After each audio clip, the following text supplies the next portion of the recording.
ये घटी हुई घटना की बात कह रहा हूं मैं। गुजरात में एक खबर छपी थी कि एक स्कूल से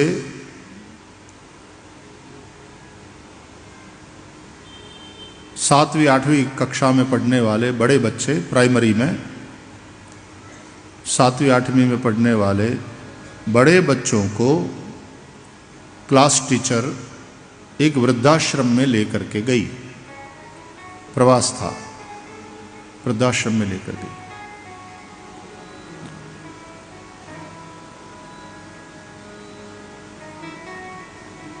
तो वहां उन वृद्धों से मिल रहे थे बच्चे, फ्रूट वगैरह लेकर के गए थे, क्योंकि टीचर ये सब सिखा रही थी कि बच्चे बांटना सीखे, बच्चे उनके साथ। तो एक बच्ची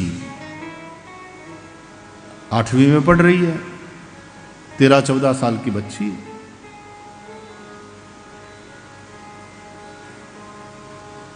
छह महीने से उसने अपनी दादी को नहीं देखा था और मम्मी को पूछती तो कह रही थी कि वो तो तीर्थ यात्रा के लिए गई है। उस बच्ची ने अपनी दादी को वहां उस वृद्धाश्रम में देखा।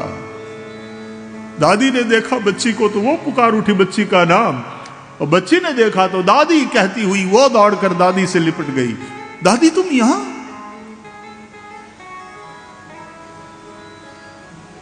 मम्मी ने तो कहा तुम तीर्थ में गई हो भजन करने के लिए। मेरी मम्मी कितनी खराब है, आई कांट बिलीव दिस, तुम्हें यहां भेज दिया। नहीं चलो मेरे साथ घर चलो। अब उस दादी ने कहा कि बेटे हम लोग यहां भजन ही करते हैं लाली, और ये हमारे लिए तीर्थ ही है। अपनी मम्मी को बुरा मत कहो बेटा।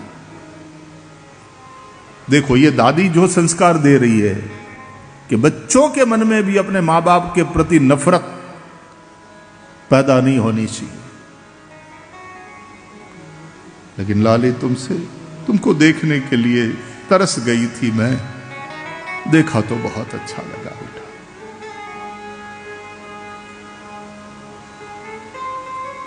उसकी वीडियो फिर घूम रही थी कि दादी और पोती एक दूसरे को जो लिपट कर रो रहे थे, बातें कर रहे थे। हमने अपनी जरूरतों को इतना बढ़ाया, जो कभी लग्जरी हुआ करती थी वो आज हमारे लिए नेसेसिटीज बन गई है। खर्चे बढ़े, उसके लिए और आमदनी बढ़ाना जरूरी हो गया। लोन लिया, उधार लिया, अब हफ्ता चुकाने के लिए भागते रहो, दौड़ते रहो। केवल पति के पगार में बात पूरी नहीं हो रही, पत्नी भी कमाए, ये भी जॉब करे, वो भी जॉब करे। मां बाप की सेवा के लिए तो घर पर रहने का किसी के पास समय नहीं है, लेकिन यहां तक कि अपने बच्चों के लिए भी समय नहीं है।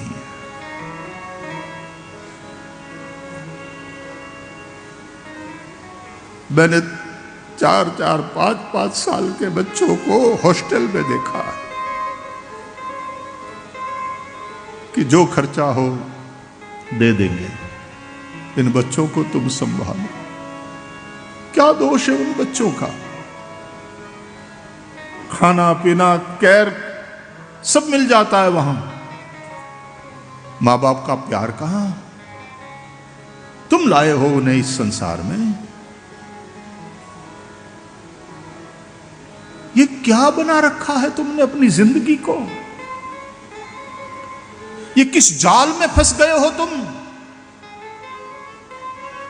ये क्या इकोनॉमी और सोशल व्यवस्था है?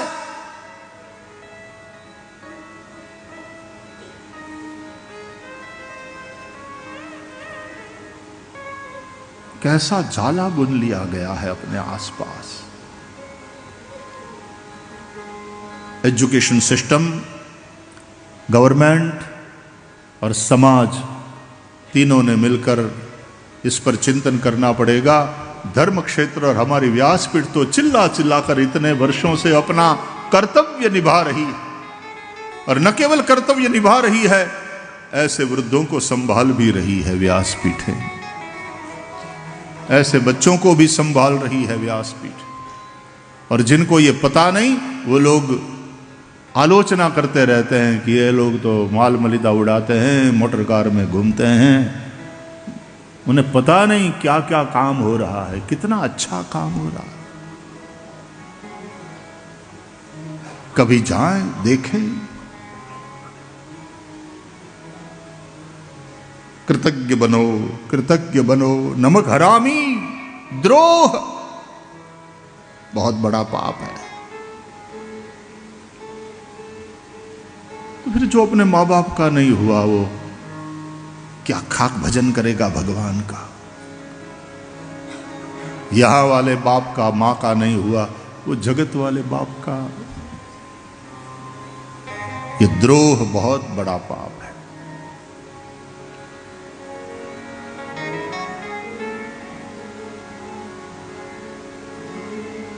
इसलिए बड़ों ने समझाया था कि चद्दर के अनुसार पांव पसारो, जितनी चद्दर है। ये देखा देखी में खर्चे बढ़ाते जा रहे हो, बेवजह की चीजें बसाते जा रहे हो, उधारी कर रहे हो। वैसे चारवाक को कोई नहीं मानते, लेकिन वैसे दुनिया चारवाक को ही फॉलो करती है। यावत् जीवेत सुखम जीवेत ऋणम कृत्वा घृतम पिबेत भस्मीभूतस्य देहस्य पुनरागमनम कुतः। ये नास्तिक दर्शन है, चारवाक दर्शन। वो पुनर्जन्म में भी नहीं मानते।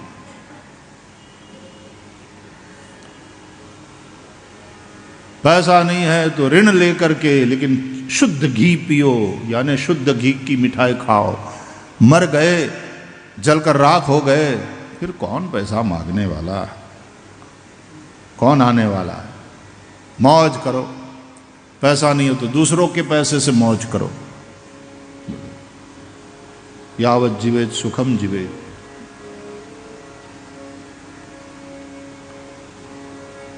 तो ये जो उधारी के पैसों से सब हो रहा है ना,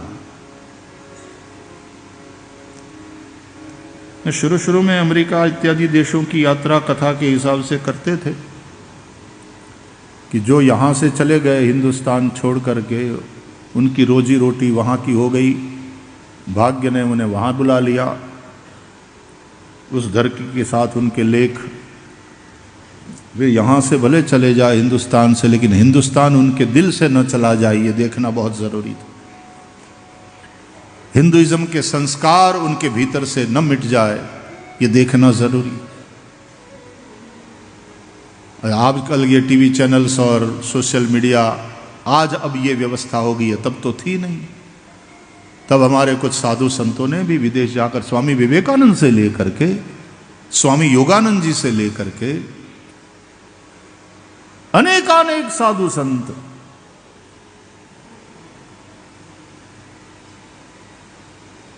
विदेशों में जाकर के, उनको कोई वहां मौज नहीं मारनी है।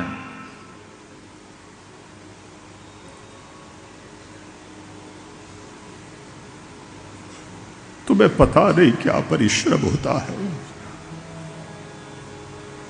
आलोचना करना बहुत सरल है।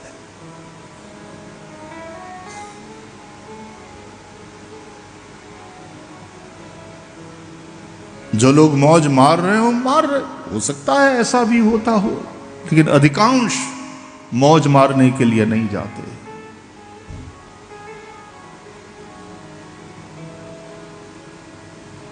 उनकी करुणा उनको ले जाती है। बाकी तो थकावट लगती है साहब, लगातार प्रवास से। उनकी करुणा भगाती रहती है उनको।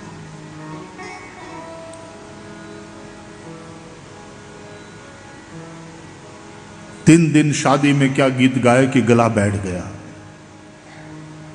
और 7-7 दिन 9-9 दिन 3-3, 4-4 घंटा गला फाड़ फाड़ करके सतत बोलना। कई लोगों को लगता है कि ये बहुत पैसा इकट्ठा कर रहे हैं। ये पैसा जा कहां रहा है, ये भी तो देखो। कितनी सेवा हो रही है देख।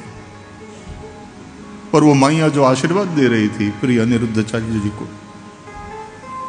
और ऐसे तो कई संत, कई कथाकार बहुत अच्छा अच्छा काम करते, बहुत अच्छा काम हो रहा।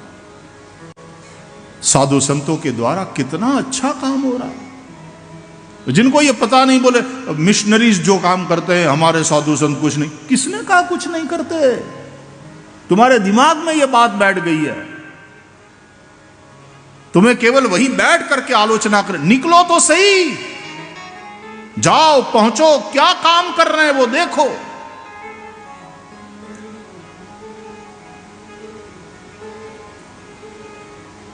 और भगवान करे हमारा मेन स्ट्रीम मीडिया भी इस बात को देखें और इस संदेश को लोगों तक पहुंचाए। उनका काम है ये माहिती, ये जानकारी लोगों तक पहुंचाने का।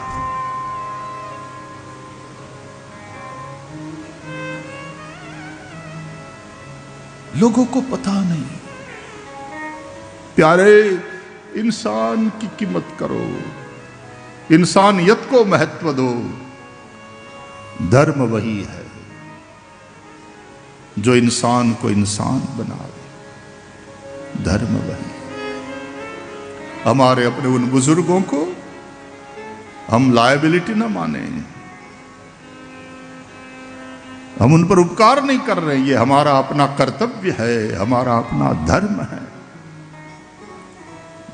मैं स्वीडन में था और वहां जो ओल्ड पीपल होम है वहां गया वृद्धों से मिलने के लिए। सरकार अच्छा चलाती है, अच्छा केयर करती है वहां की सरकार। हम फूल और फ्रूट्स लेकर के गए। एक एक बुजुर्ग, माता, भाई वहाँ जाकर फूल देते और वहाँ फूल देना बड़ा महत्वपूर्ण माना जाता। This flowers for you. Oh really, really, thank you so much, thank you very much. Where are you from? और वो वाले बताएं कि ये इंडिया से आए हैं। Oh, you came all the way from India just to see us. Wonderful. God bless you. God bless you. God bless you. इंसान चाहे जिस भाषा का बोलने वाला हो, जिस प्रांत में, जिस देश का रहने वाला हो, प्रेम का भूखा है। लव एंड केयर चाहिए। इसलिए इंसान यदि इंसान की कीमत न करें, जो धर्म एक इंसान को दूसरे इंसान के दिल तक न पहुंचाए, उसको मैं धर्म मानने के लिए तैयार नहीं हूं। तुम्हारे धर्म ने, तुम्हारे मजहब ने, तुम्हारे रिलीजन ने यदि तुमको एक दूसरे इंसान के दिल तक नहीं पहुंचाया, परमात्मा तक वो धर्म क्या खाक पहुंचाएगा? हमारे धर्म को नो माने ना माने वो काफिर है, या तो है वो ऐसे हैं, या तो द्वार स्वर्ग के तभी तुम्हारे खुलेंगे जब तुम हमारे धर्म में आ जाओ। ये क्या पागलपन विश्व की मानवता को हो गया। इसलिए मैंने हमेशा अपनी व्यासपीठ से कहा है कि religion converts you and it should convert you, but into a good human being, nothing else. जो हिंदू को क्रिश्चियन बनावे, हिंदू को मुसलमान बनावे, या किसी और को, धर्म का ये लक्ष्य नहीं है। धर्म का ये लक्ष्य है कि वो तुम्हें एक अच्छा इंसान बनावे, सच्चा इंसान बनावे। परहित सरिस धर्म नहीं भाई। इसलिए हमारे तुलसीदास जी ने गाया, परहित सरिस धर्म नहीं भाई। परहित सरिस धर्म नहीं भाई। पर पीड़ा सम नहीं अधमाई। पर पीड़ा सम नहीं अधमाई। पर पीड़ा सम नहीं अधमाई।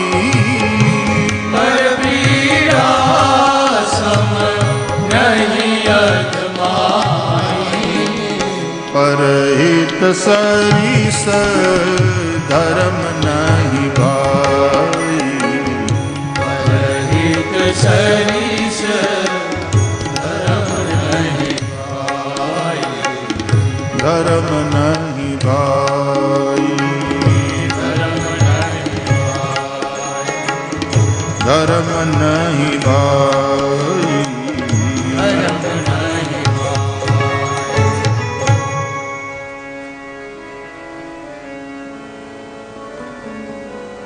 धर्मसार सर्वस्व केवल 2 वाक्यों में जहां कह दिया गया हो कि परोपकार पुण्याय पापाय परपीडनम, ये ऋषियों का दर्शन है, ये हिंदुस्तान है, ये सनातन धर्म है, जहां कह दिया गया परहित ही सबसे बढ़कर के पुण्य है। दूसरों को पीड़ा पहुंचाने जैसा कोई पाप नहीं, परोपकार जैसा कोई पुण्य नहीं। ब्रह्मलीन प्रज्ञाचक्षु स्वामी शरणानंद जी महाराज का स्मरण करते हुए हमने याद किया था कि वो योगी बनना है तो उपयोगी बनो, ये कह रहे हैं। और उपयोगी बनने के लिए प्रेम, त्याग और समर्पण, प्रेम के द्वारा प्रभु के लिए उपयोगी बनो, त्याग के द्वारा स्वयं के लिए उपयोगी बनो और सेवा के द्वारा समाज के लिए उपयोगी बन जाओ। अपनी उपयोगिता को बनाए रखो। सृष्टि का प्रत्येक तत्व परमार्थ में लगा हुआ है।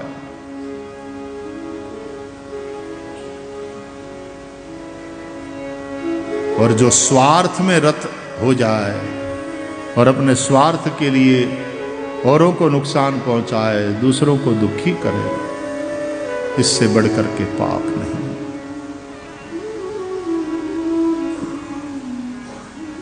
अतः सत्संग का सातत्य और सत्कर्म का सातत्य जीवन में जरूरी है। ब्रह्मलीन पूज्य डोंगरे जी महाराज कहते थे, सब कुछ भले ही छूट जाए, 2 चीजें न छूटे, सत्कर्म और सत्संग। प्रातः काल 1-1.5 घंटा सत्कर्म करो, संध्या समय में 1-1.5 घंटा सत्संग करो। सत्कर्म पूजा पाठ, देव दर्शन, दान, गो सेवा,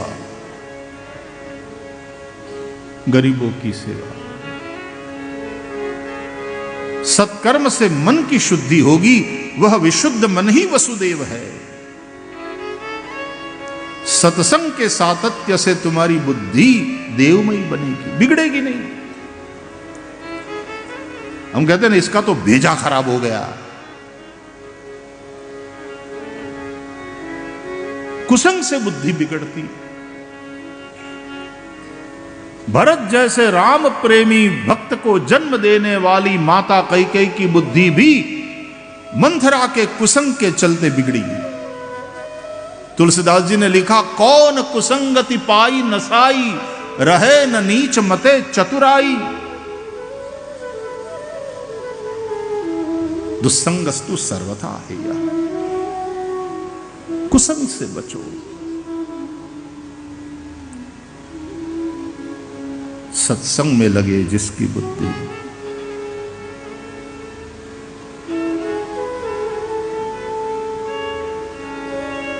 भगवान ने कहा मद्वार्ता यातयामानाम न बंधाय गृहामताः। सत्संग में, मेरी कथा में जो दिन व्यतीत करते हैं उनको गृहस्थाश्रम बांधता नहीं, गृहस्थाश्रम उनके बंधन का कारण नहीं बनता। वे गृहस्थ में रहते हुए संसार में रह करके भी वे मुक्त हैं। सत्संग, भगवद वार्ता, भगवत कथा नित्य। कई लोग कहते हैं कथा कथा कथा कथा, इतने कथाकार कथा गाते ही रहते हैं और तुम लोग पागलों की तरह भागते हो, सुनते रहते हो। अब वही कथा है यार,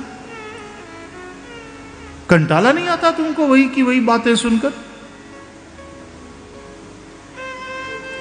उसको कभी पूछना कि वही की रोटी, वही की वही रोटी, वही के वही चावल, वही की वही दाल, वही की वही सब्जी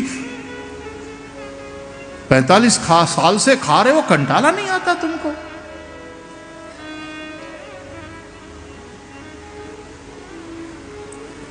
भोजन जिस तरह से जरूरी है सरवाइव होने के लिए, भजन भी उसी तरह से जरूरी है। इसलिए कथा सदा सेव्या है, सदा सेव्या, सदा सेव्या श्रीमद् भागवती कथा। करहि सदा सत्संग, सत्संग से नित्य करना चाहिए।